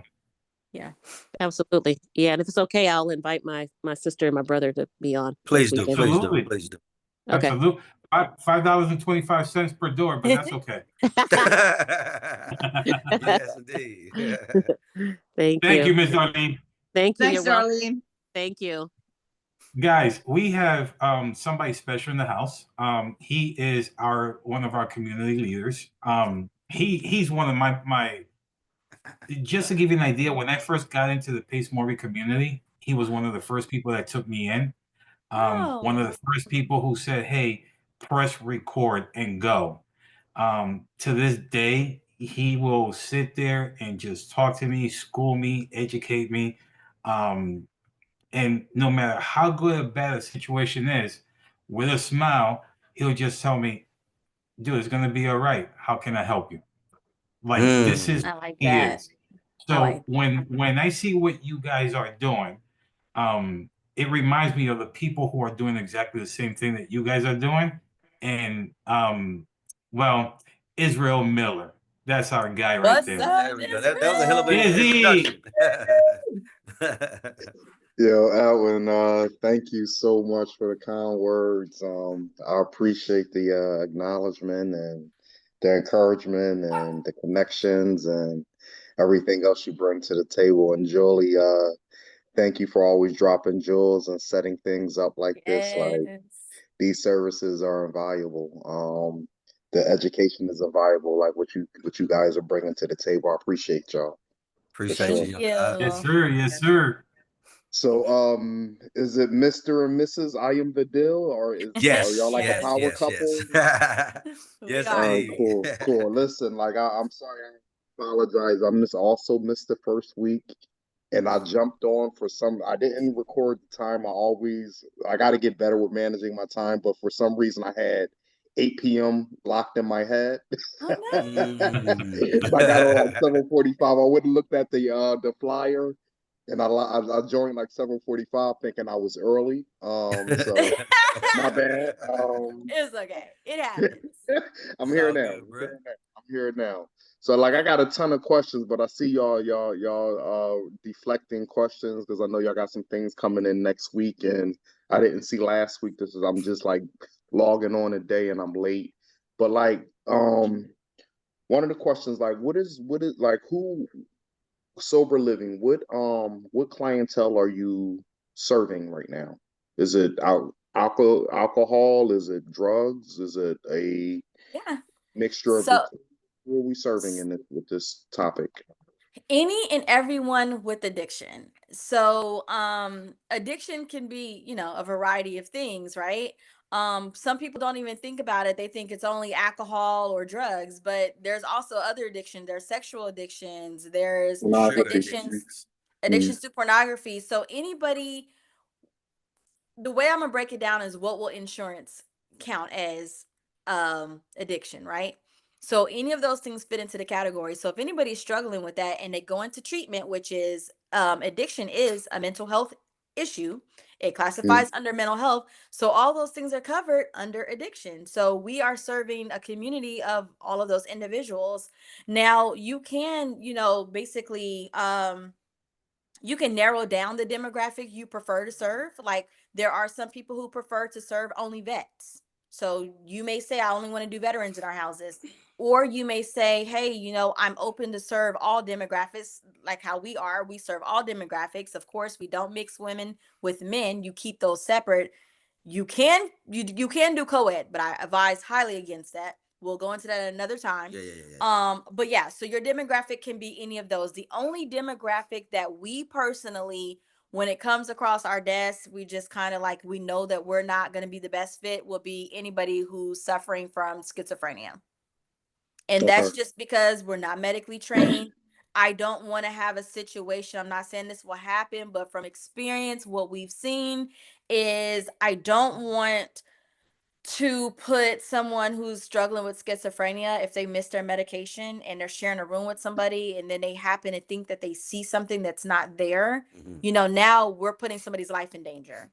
So for us, we don't do that. Okay. So when you're setting these homes up, when you talk about schizophrenia and medication, like what services are you offering with people? Like, are you doing medical treatment for them, or some type of counseling, or what type of, are y'all offering any services to help these people with whatever they're dealing with? So great question. So that's when you have that's when your program kind of kicks into play. So with our program, say for instance, anybody who comes in that's dealing with mental health issues, whether it's bipolar, depression, PTSD, what we do is we're not medically trained. So what we do is we connect them to a resource so that they can get those services. So most people, when they're coming out of treatment centers, this is why I like people coming out of treatment as opposed to just taking them straight off the street, even though we do that. The majority of probably 90% of our clientele is referral by treatment center. Okay. So the good thing is when they're coming out of treatment center, one of the things we ask in our intake process is, are you going to be continuing outpatient services? That's important. Okay. Because I'm not medically trained, I need to make sure that you're connected to a counselor and you're going to be getting the mental health services you need that I am not able to provide. So our program does connect them or make sure that they're already connected with resources if they're not already.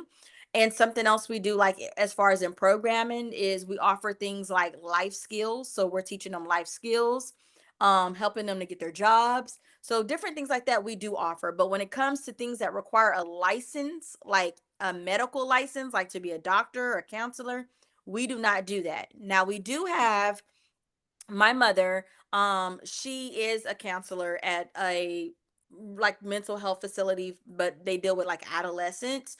So every now and then my mom, she'll come in and she'll do journaling, which is actually called, the way that she does it, it's called I was trying to think of it right when I you just said literally like I was gonna say it and then I held it back and now I can't remember the word. But basically like coaching, okay? So you can have people come in. So we have people come in like coaches, they'll come in and talk with them. My mom does the journaling, which is amazing. You will be surprised how journaling is just a relief for a lot of people. And then we invite special guests to come in. Like, so we do house meetings every week, okay?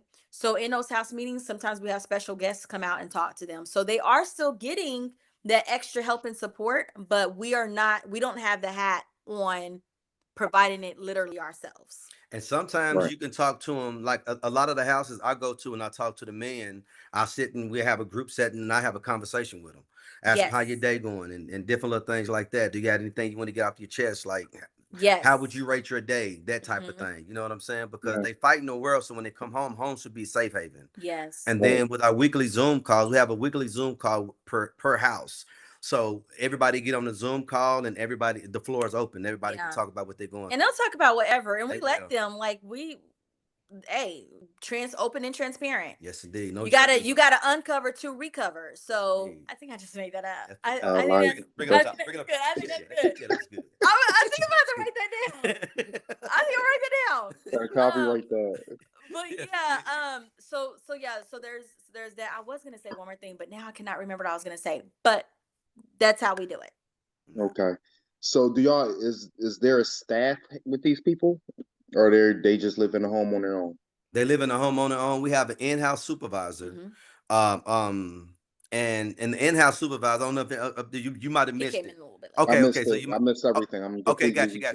With the in-house supervisor, so when you first open up your home, don't pick anybody for the first couple of weeks. You want to find the person that's telling you everything. but not doing what he's telling. So you, AKA Yes. snitch. You want to find, God Find damn it, a I say it. snitch, You want to find your house tattletale. And that's the house tattletale is who you gonna turn into the house supervisor. Yeah. We grown people, shit. I can say it. Find your house tattletales. And that's gonna be the house supervisor. And you give him and see if he wants it.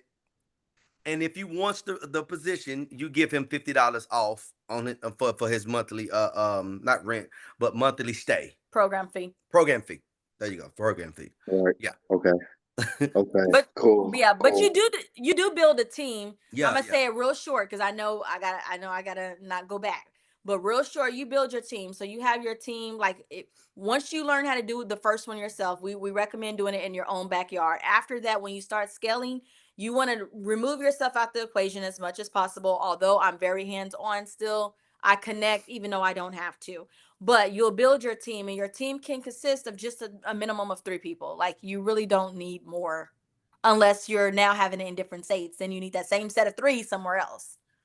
Yeah. But you can also go back and watch episode one, Season 1. and then rewatch this one because we went over a lot of that, dude. So please, hey, it's imperative that you go back and watch them because Yeah, because I don't want to get in trouble with Edwin. Yeah. For sure. For sure. I'm scared, For sure. Edwin. I think we're gonna have a mob at a door. You know, I think he gonna hit a switch. We're gonna get the call. Yeah, Yes, we touched on a lot on week 1, my guy. You gotta go back and look at that I'll video. go back and watch. That's why, I get sit here and ask 1,000 questions. One more question though. Yeah. So like with the people in the house, like, do y'all ever have to like step in and handle like conflict between the members, or they're not tenants, your clients, or like are there any security measures y'all need to That's a put in week place? 4. Week I 4. mean, Okay, week okay, 3. yeah. Y'all make week sure 3. y'all That's a catch week that 3. one. Yeah. Please make sure y'all catch Because that's this. some good information, Yeah, especially if you're yeah. gonna open it. You're gonna need to know that. We literally gonna break down how to deal with that, the best way to deal with that. Yeah. I promise you we will. That's Or a do week we 3. deal with it at all? So stay tuned. Got you. Now I appreciate y'all. Thank y'all again for the the 45 minutes I have been on the call. Like I'm just sitting back listening to other people ask some questions, and I Yeah. picked up on a lot. So what you mentioned the term NAR. What does NAR stand for? National Alliance for Recovery Residences. Okay. Mm-hmm. And y'all said y'all get a lot. I picked up on another response. You said y'all get like a lot of your clients from other programs. Correct? Yes. Okay. Yes. All of our clients, I kid you not, and I'm not gonna say too much. All of our clients come by referral. Like we literally don't advertise anymore. Mm-hmm. That's true. I get it. Nah, like you said, you from the hood, the urban communities. Like we all got family members and relatives who friends who deal with different forms of addiction, and Absolutely. trust me, I know this situation all too well, like a lot of us do. Yes, So indeed. definitely Yes. something that needs to be addressed, and it's a positive way to give back. So I'm definitely looking forward Yes. to learning a lot more. Please That's do. why I'm so happy to This see is everybody what on we this do it call. for, wanna man. do- This oh is my truly gosh. what we do. I get chills every time I talk about it. It's a touchy situation, touchy subject, but bruh, like this is what we do it for. We want people to know about this information so they can do it in their own backyard. Yes. Yeah. The right way. Right way. Yeah. So yeah, I got a lot to learn. I have some close people I'm very close to that dealt with situations, and Mm-hmm. we had to help them and take them drives and drop them off to facilities, and Yes, indeed. yes, We've it's seen a it. real thing. It's a real thing. It's a Mm-hmm. real thing. So I'm definitely looking to learn more. I appreciate y'all again. Thank you. I appreciate y'all answering my Absolutely. questions. Thanks, Izzy. Appreciate that, young guy. So, Thanks for Problem, hanging sir. out, my salute. guy. Appreciate Yes, you, man. Salute. Love you, man. And then, guys, we have one more. We have one more question, and then we're going to wrap it up. Miss Norma, where is Miss Norma? Miss Norma, if you're there, unmute, please, and come up. Yay, here I am again. Hey, There Miss she is. Norma. Earlier, you mentioned about cash flow of $2,000 to $3,000. Is that per week or per month? Per That's house? a week 3. That's week 3. Yeah. Oh, That's a week 3. okay. Sorry, I Miss keep jumping Norma. I ahead. was about to say it. Miss Norma did that to me last week too. I'm sorry. Old school snuck it in there quick and just slick. Real fast. Hey, I must respect Miss. I love you, Miss Norma. Oh, thank you. So You can are I awesome. ask you, as it's week 2, can I ask you about any standards or any policies that you may have that you would be willing to share with us? That's coming up, and we do have something special where we will give you We guys really do. we got it coming up. Okay. That's right. That's a week Did I 4. say that Miss right, Norma. Edwin? Did I do right, Edwin? You're on point there, Melissa. Love it. Love Okay. it. On point. Miss Norma, that first question you had is for week 3. And Yeah. that second question is going to be for week 4. They are putting something together for everybody, not just for people here and people watching the video, but people in the community. Okay. What they've done is that they've taken what they've grown, their pain, their struggles, and they've put it together, and they're making it to where nobody has to deal with that alone anymore. And so when week 4 come around the corner, they're going to share what they have going on for everybody to come on board and grow with them. So Super. I promise you, it's going to be mind blowing, and I can't wait for week 4. But I definitely can't wait for week 3, and I'm excited for that one. And we're not even done with this, or we're just about done with this one now. So, Yeah. what I would suggest to everybody, to you, Miss Norma, and everybody here, is anybody that's watching this video today, is go back to week 1, take a notepad, right? Like I've done, take a notepad and write all of the things that you think that might be important, so that when week 4 come around the corner, you are ready. Because one of the things that I like to do at the end of the week, at the end of every interview, is that I like to go back, and in this case, the Walkers, and I like to be able to tell them, hey, if I am looking for you, if I need to talk to you, even though week 3 is coming, week 4 is coming, how can I reach you? So, guys, in your case, before we even get there, Julie, can you hear us? No, she can't hear us. I know she was having problems with her mic. Yeah, So, sorry about that. oh, there you go. There you go. I know it's in and out. I don't know why. So, Ms. Norma, thank you guys so much for the questions. Let me say it while you guys can hear me real quick. And everybody else that asked questions, we really appreciate it. Ms. Darlene's still on. So, she had to hop off. But thank you so much for staying and for sharing your intimate stories. And Israel, thank you so much, my brother. I really appreciate you for jumping on. We like to keep it real. We like to drop some jewels. And we're going to wrap up and thank the Walkers for being here so much. And we will have something for you guys in the 4th week, the 3rd week, and everything. So go back and listen to the recordings. I dropped the YouTube on here. It's there for you guys to listen, take notes, like Edwin said. So any last minute before we wrap? Jermaine, Melissa, thank you guys so much. You guys are welcome. I love it. This is what we We're do. so excited. We love to talk about this. Yes. Like, I know. Edwin, thank you for hosting while my mic kept cutting off. I don't know how to fix that. So Couldn't do this without you, girl. So before we go, guys, as always, I'd love to know if it was me and I needed to reach you. Please tell us, Melissa, how can we reach you? you guys can reach us. We're working on social media, but for right now, you can send us an email to Melissa, MELISSA at MrIamTheDeal.com or info@MrIamTheDeal.com, or on all social media platforms for MrIamTheDeal.com. So everything at Mr. I Am the Deal on social media. Yes. We are in the middle of a branding change. We are going to start branding all this information under Building for Recovery. So y'all will hear us start saying that. And that's only because that's going to be the platform to, for operators to learn about all this. But yes, right now, Mr. I Am the Deal. Yes, indeed. And that's for the both of you. Yes. Yes. Awesome. So guys, you heard it here. As Julie said, thank you for coming on the second Saturday. You guys got the 3rd and the 4th Saturday to come, where you guys could be relaxing out for dinner. Mother's Day weekend. Mr. I Am the Deal is closing the deal for the weekend to make sure that the operator is being taken care of, but yet the both of you just sacrificed that to come here and give to the community. Love you both for doing such thing like that. As you can see, we even have leadership here in the community as well. Israel, we just can't, I don't know how much put out to that. Julie, the beautiful Julie, hosting Yes, this platform, all of us here. Thank you. And so, and everybody along the way, Joe, Eduardo, Eddie, Miss Norma, and everybody else along the way. So thank you guys for coming. Yes.